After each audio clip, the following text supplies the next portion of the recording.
I don't be at nobody parties. It's not my fault. It's just because I don't be having the time to, bro. So it's really about separating myself because I already know, you know what I'm saying, like, if I keep going at this in good consistency,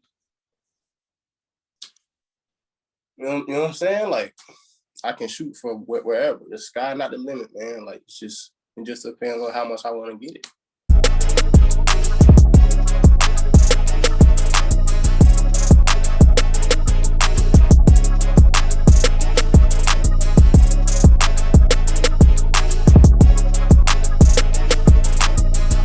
Welcome to season 3 of the DJ Henderson podcast. I'm your host, DJ Henderson.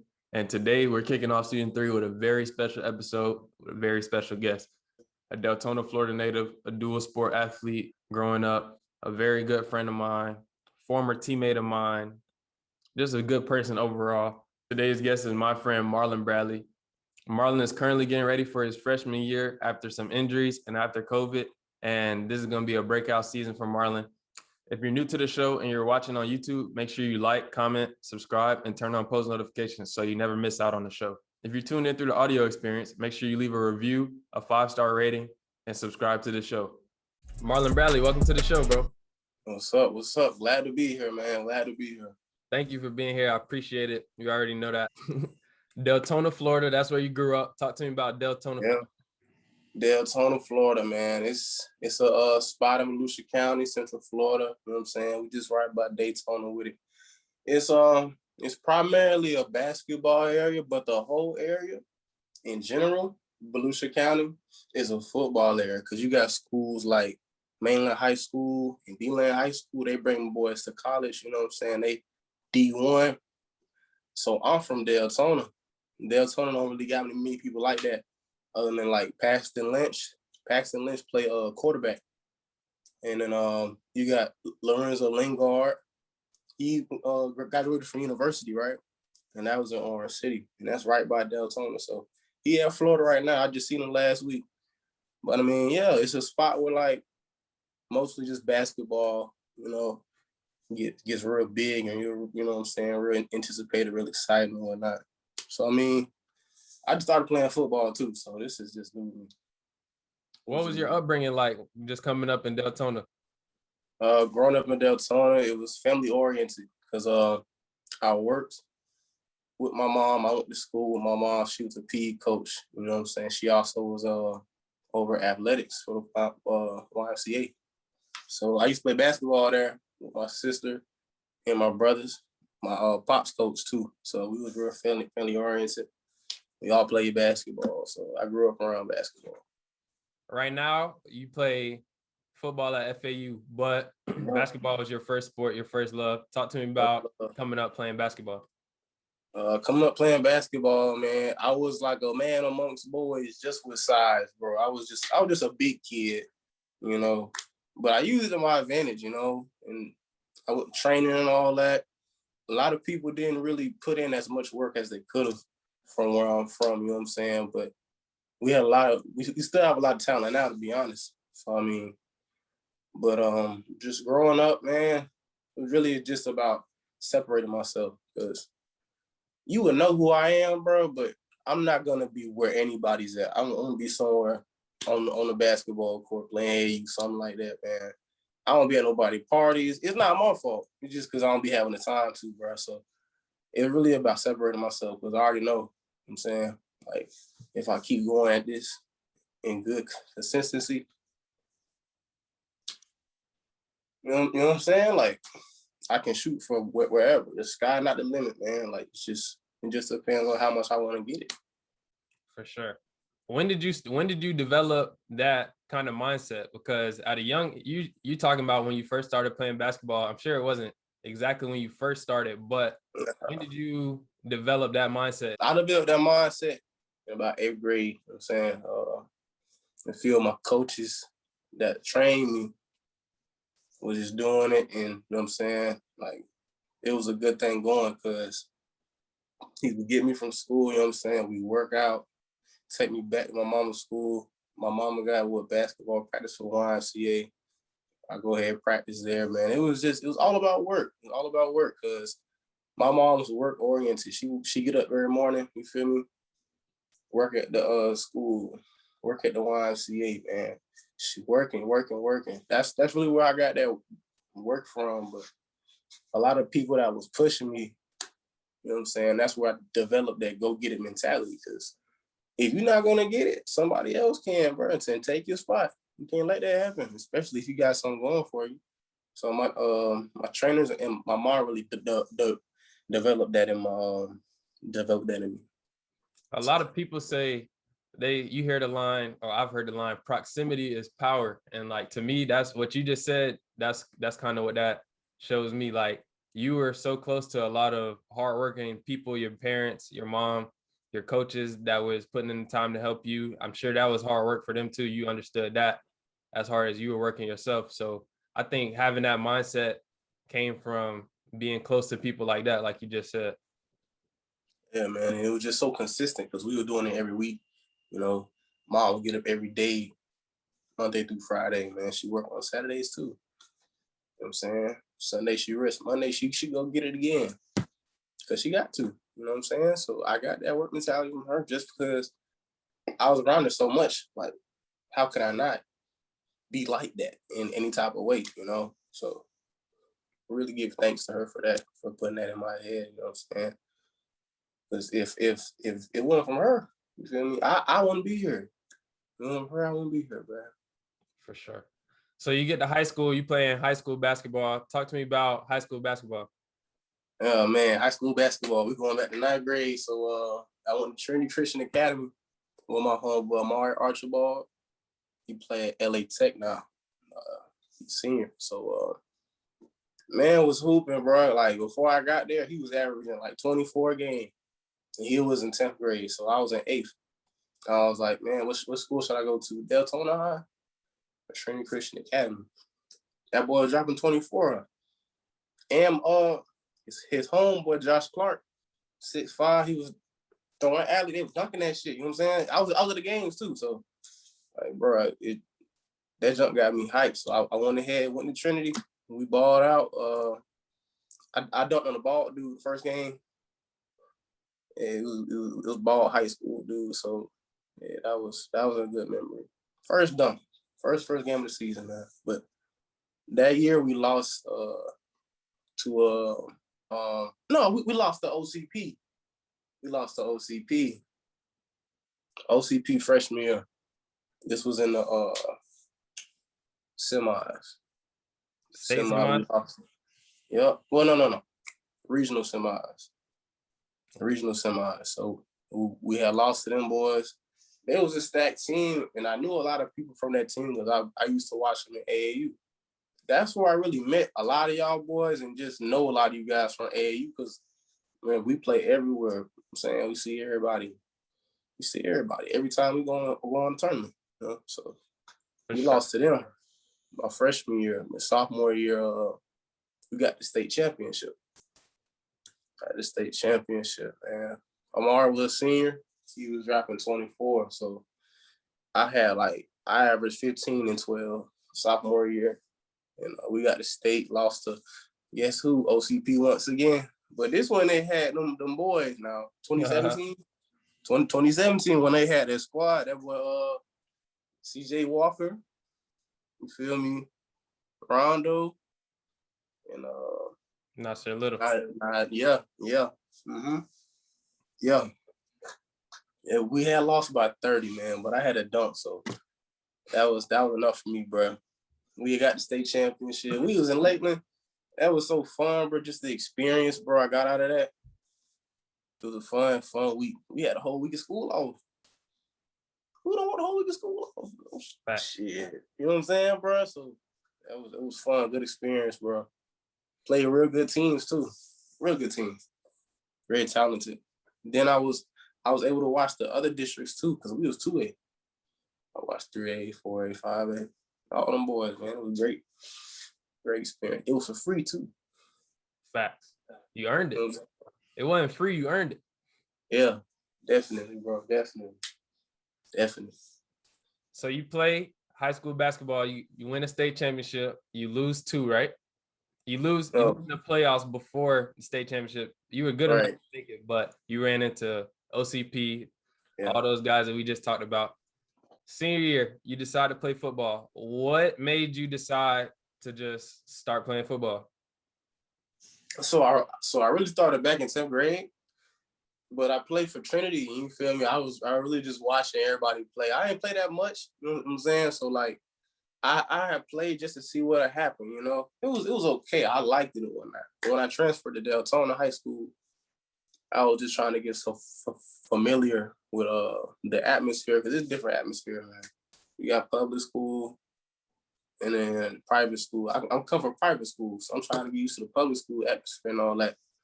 So that takes some time. So I just, you know what I'm saying, just do basketball, you know what I'm saying, because it was all right, but it's real time consuming too. So I mean, I went ahead and just played basketball my junior year. Football coaches were calling for me though. Yep, they definitely was. Talking about, like, you know what I'm saying, like, you could put your hand in the dirt for us, you know what I'm saying, on a football team. I'm like, I'm all right. Well, they get to 12th grade, so like, let's go ahead and do it. Like, why not? You know?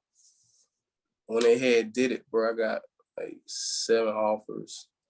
One of them was FAU. Now I'm here, you know? So I want to talk about the process though. Like you started playing in 10th grade, but you wasn't really taking it too serious back then. You just wanted to see what it would be like. You transferred from private school to public school to Deltona High School. And then it's your senior year. Was there a change in your mindset that took you from just being a part of the team to receiving those scholarship offers that you received? Like what changed from before then to when you started to see your recruiting take off? I would like to say it had changed when 11th grade year, when I was playing AAU basketball, because this is when they start football spring season. You know what I'm saying? So I'm like, okay, we can go ahead and try both sports, you know, see what we can get out of it, because I wasn't getting a lot of offers in basketball, but I still love playing. I could have went to like a JUCO. But I was like, man, we might as well just try football. Them folks said I can get more offers, you know what I'm saying? So I'm just like, hey, why not just go ahead and get it another way? So I went ahead and just played spring. Played spring all the way through, man. When that bit in fall, the rest is history, my guy. The rest is history. Yeah. So after you left Deltona, you just talked about it. You got recruited. You decided to go to FAU. Talk to me about what it was like first getting to FAU. Man, it was such a different atmosphere, bro. So like, you go from high school to college. A lot of people that's still in high school don't know about how different it is in college. Because I know some people who say like, dang, I miss high school. I'm like, bro, like, you haven't been in college for real. Because college is such a different animal, bro. Like, it gives you so much free time that you probably didn't have back at the crib. You know, it's so different because you just run you. Like, it's just you. I'm by myself right now. My mama not here with me, bro. I can do whatever I want to do. But it's what I do at the time that I have that count the most. No count. For sure.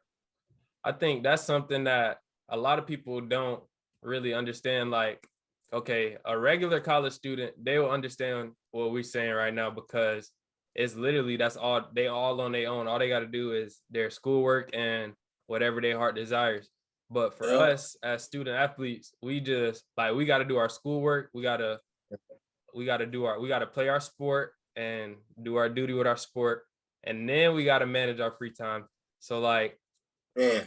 But it's still a lot of time also when we're not doing schoolwork and doing like stuff related to our sport that we got to manage and like make sure you're being responsible, doing the right thing. Talk to me about just the amount of free time and how you plan out your days and how you go about your days in college. Man, like, I've been saying since freshman year, like, college, you got 2 jobs, man. It's football, it's school, or it's, you know what I'm saying, whatever sport you play in school. So in between all that time, you gotta manage your time real good, bro, because you can be down bad in the grade book, man. Like, it really happens when you realize when you're not playing sports, bro, you just a normal student. But it's hella time that's being taken from your mornings because, bro, for football, for my instance, bro, I wake up at 6 o'clock in the morning, bro. I get done at 12, 1. So that's a whole morning taken away. Whatever I do from 1 o'clock and when I go to sleep, man, it's very important, especially when you have grades. You got to plan this stuff out. So that's what I've been doing, man. It really helps out a lot. It really helps out. All right. So when you first arrived at FAU, Lane Kiffin was the head coach. Lane Kiffin, he was fresh off a national championship at Alabama. Now currently at FAU is Coach Willie Taggart. Talk to me about back then, what things were like under Lane Kiffin and how you, fresh into football, realized like how much of a how big of a deal having that caliber of a coach was, and also now having Coach Taggart, who is also a high caliber coach. Well, the first thing that I like to say about that is, man, like when you get to this point, man, it's a business, you know. It's a business. So it came from, you know, having this coach and having certain things that he would allow and he wouldn't allow. And he's gone now. We get another coach. So every coach is different, you know, depending on what's good for this coach and what's not good for this coach. Like everything's different, but the thing is, you got to stay consistent with what you do, because I can get my stuff taken away from me at any time, bro. A nigga can come through, take my scholarship. So the main thing about that is, bro, like it's really a thing where you got to stay on your toes with this, because you can get sent home quick, man. So that's why I stay doing what I got to do every day, because it's a business. It's really a business, you know. But other than that, man, it's just you just stay consistent, doing what you're supposed to do. You'll do fine. I mean, I've been fine this whole time. I'm gonna just keep doing what I do, man. So right now we're heading into the off season. Next year you're gonna be a redshirt freshman.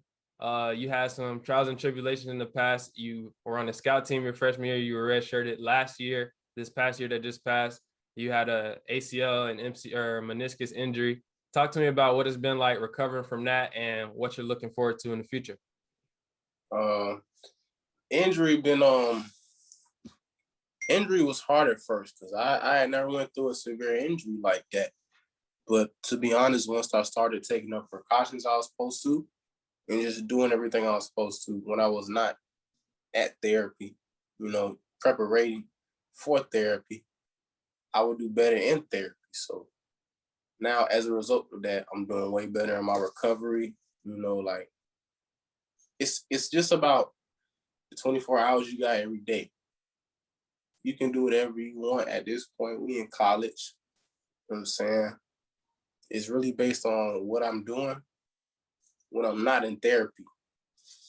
Basically preparing. So I mean, it's been good because I'm taking the time out and focusing on myself and things I gotta do. Like work, you know what I'm saying? Like taking care of my knee when I'm not in therapy. It's things that I choose to do because I know it's gonna get me in a better position. For sure. I definitely know what it's like to go through the rehabbing process after having knee surgeries. I tore my meniscus a couple years back and I had to work real hard in my rehab.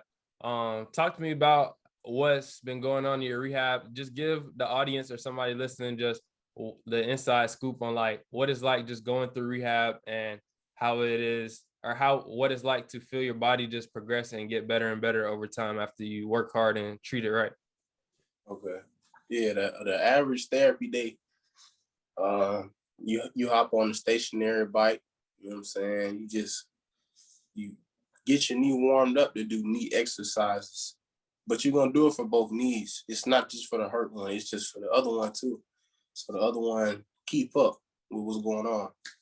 So it's basically just, you know, things that you do to strengthen your knee and also have it gain flexion. Flexion is the bending part of it, you know what I'm saying? And then that's where the meniscus come in too. the meniscus is basically how far I can stretch it back and how far I could just, and it's all about running too. So it's all about the form. So they teach me it's basically how to run again, how to walk again first, because your boy was on crutches for about 4 weeks. Yeah.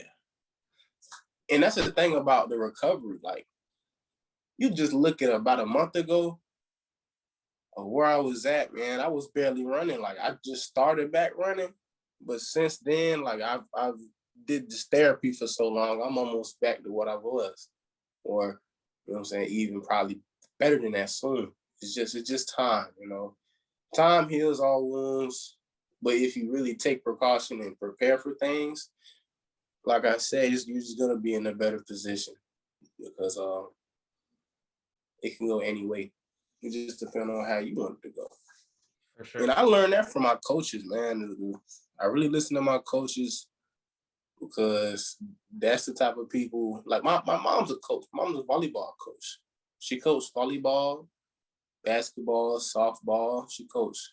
She played volleyball, basketball, softball in college, bro. So I get that mentality from her as well. I get a lot of stuff from my mom. So I'm coming at it from a coach's perspective. When my mom tell me to do something, she knows what she's talking about, obviously. So you're gonna listen to people that you are inspired by because they're dropping jewels on you. You really don't even realize it until you just grow so much and you look back like, dang, she really did this, this, and this.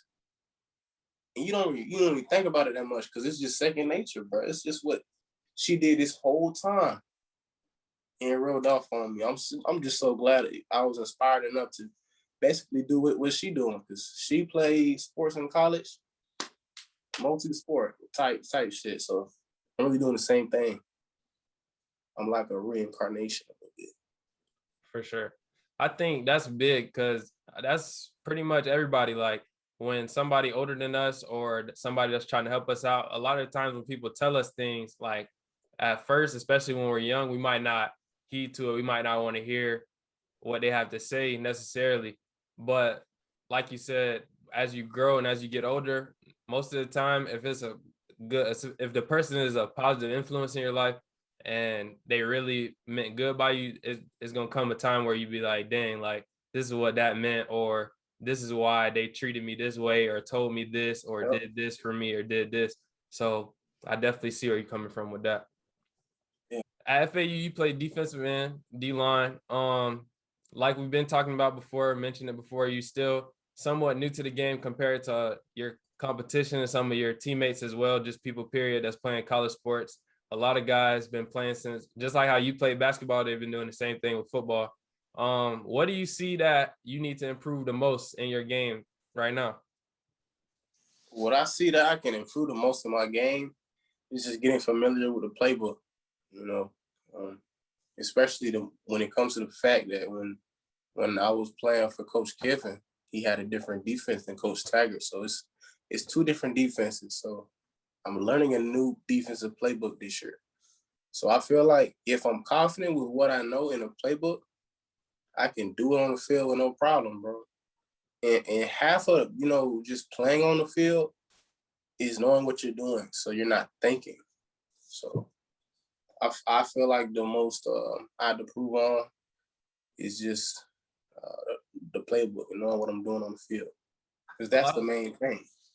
I think that's something that a lot of people coming from high school or even college, that's in college already, just knowing the playbook and knowing your plays, knowing your assignments. Like in high school, it's not really as stressed because it's not as competitive. But once you get to college, you're playing with better players, you're playing at a high level.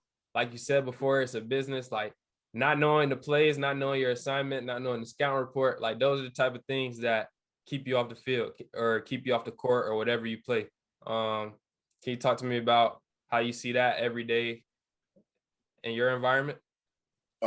So basically, a big thing as well from high school and college is the meetings.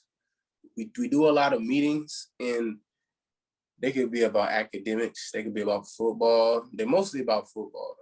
So you really got to be on your toes when it comes to meetings because my coach is gonna ask me something that I should already know, cause he expect me to be in the playbook, bro. So if I'm over here acting like I don't know what to do, cause I'm too lazy to be in the playbook, he gonna find somebody that's already comfortable with the playbook, and he gonna play over me, you know. So that's the main part of just being familiar with the playbook, bro, because somebody else can take your spot because they know it and you don't. So it's really about preparation.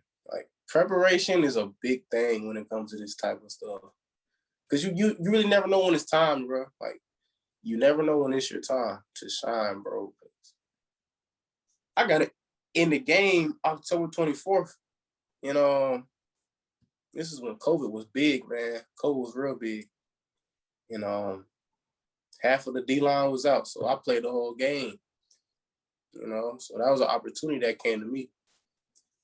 But I got hurt, you know. But I learned from that. I learned from that. Like we mentioned before, you had two different coaches in your time at FAU, your short time at FAU so far. You had Lane Kiffin and Coach Taggart. You just mentioned the defense was something, the change in defensive styles and schemes.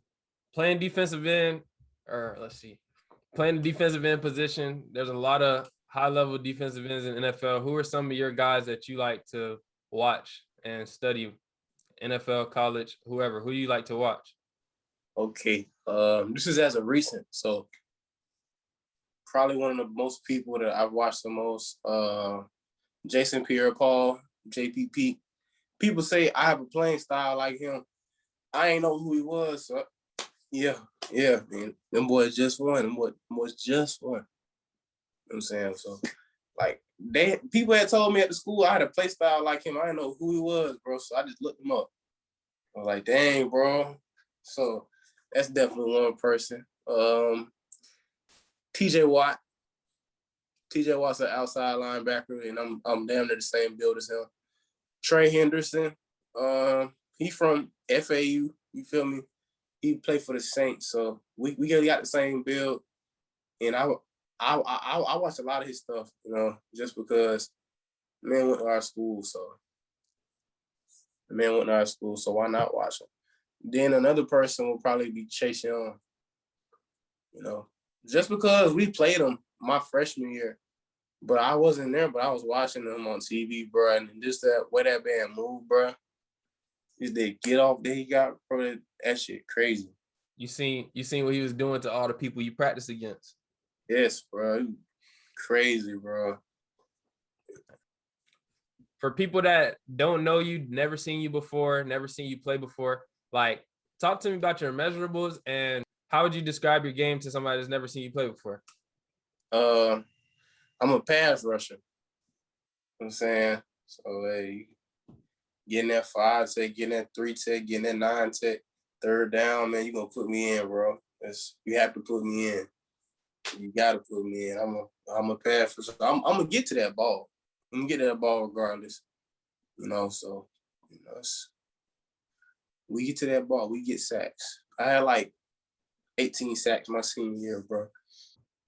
What's the best piece of advice that you've ever received? The best piece of advice that I ever received, man, is just stay consistent. You never know how far you can get with what you're doing if you stay consistent. Because when you stay consistent, you start building these routines. The routines will get more polished at every time you do it because you're doing it so much, bro. It's just second nature. So it's really consistency, you know, really consistency. Consistency is definitely key. And also another thing you talked about is just building routines. I think that's how we talked about time management before. I think that's really like the basis of it. Like once you get to college and you have so much free time, if you don't make some kind of routine, then you end up just wasting days, wasting time that you can't get back. So I think I said it before on other previous episodes. I think just being on schedule, making some kind of schedule, some kind of routine that you can stick by is always a plus. It can never be a minus because it doesn't hurt to just manage your time the best way you can. And I think doing that, making a schedule is key for sure. Yeah. Cause you don't never know what's gonna happen, bro. So as long as you know what you gotta do and you're aware of what's about to happen, You're fine, bro. Like I've heard this one saying. It's a opportunity plus preparation equals Success. result. Well, Result. yeah, success, results, all that, bro. Like, cause you never know when it could be your time. You never know when this podcast gonna blow up, bro. It could be tomorrow, bro. It could be tomorrow, but just because you're just planning everything, you have a schedule, and you know what you're doing, and you're so consistent with it, bro. It's gonna be it's just gonna flow like water, bro. Uh,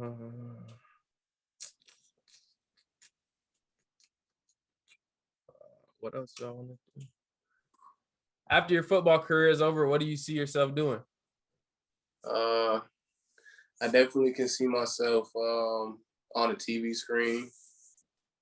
I'm probably acting, to be honest with you, bro. Like acting. I'm in the games a lot. I'm in a lot of games, like PlayStation stuff. It's just about the whole community with gaming because I'm a big gamer, bro. I'm a big gamer. I just don't be having time to play games like that. Same. Like I'm definitely not a big gamer right now, but when I was younger, before I got older, obviously before I became a teen, like a teenager, a young adult, like I used to play games a lot.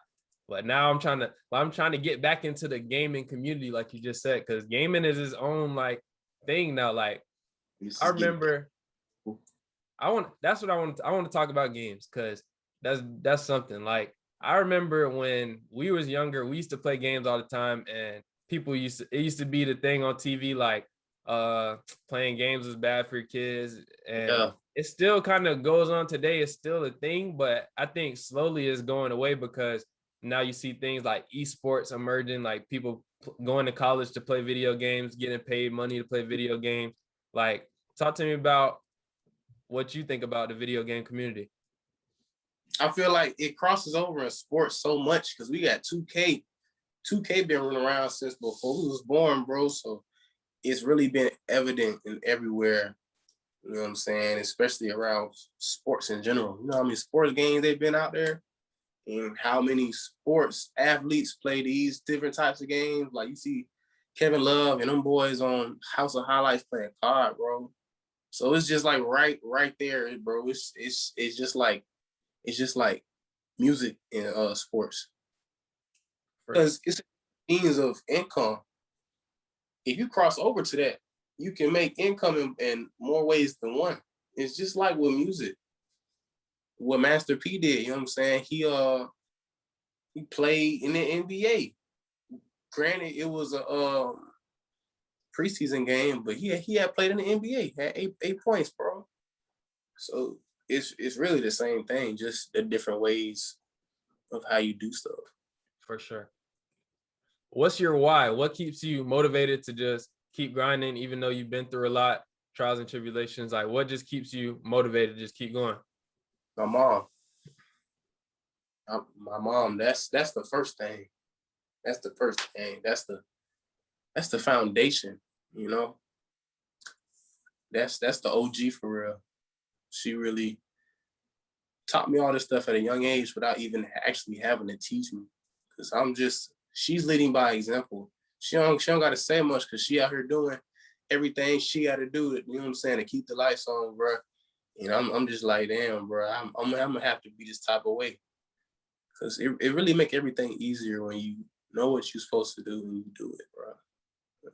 So I say it was her. Still is now. Now we're about to do the speed round just to wrap up the show. Who's your top 5 favorite rappers out right now? Top 5 favorite rappers. We're gonna have Thug, Gunna. I can't even lie. Sheesh. Lil Boat sliding with that Michigan boy Boat. Lil Baby, and I say Dirk and Pooh for 5, bro. Because you can really listen to any of them flip flop, man. Yeah, that's a tough 5 for sure. For sure. Yeah, if you could have one superpower, what would it be? read people's minds. Read people's minds. That probably would be mine too. It would be either that or teleportation, probably. Chick-fil-A or Zaxby's? Zaxby's, bro. I can't even lie to you. What you pay at Zaxby's for $11 gonna be more than what you pay at Chick-fil-A for $11, bro.